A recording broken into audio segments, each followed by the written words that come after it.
So this is how to buy silver on Wealthsimple. Once you guys open up Wealthsimple, go to the bottom and select the magnifying glass icon.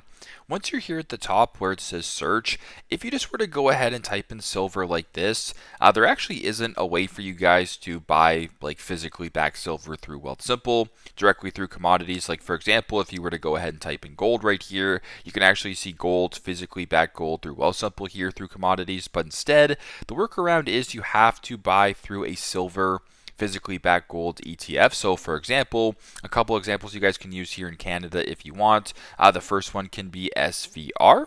So if you were to go ahead and type in SVR right here at the top, BlackRock iShares Silver Bullion ETF Hedged. If you were to go ahead and select that option right here, you can then go to the bottom left, select an account. I'll use my FHSA as an example, and then go to the bottom right and press buy. Type in the amounts that you want to purchase. So if you wanted to do $1 worth of silver, you could do that, then press review. Then you can review the transaction so you guys can buy into this silver ETF. Another option for you guys as well that you guys can search up if you want is I'm going to go back here and I'm going to type in PSLV.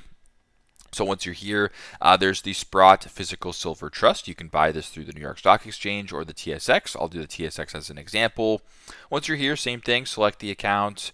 I'll use my FHSA and then press buy, type in the amount. So if you wanted to do $1 worth, you can do $1 worth, and you can press review, and then you can buy into this physical silver ETF this way. So a few different options for you guys, both of which are through ETFs, but that is how you guys can buy silver here on Wealthsimple. Thanks again for watching, and hope this helps.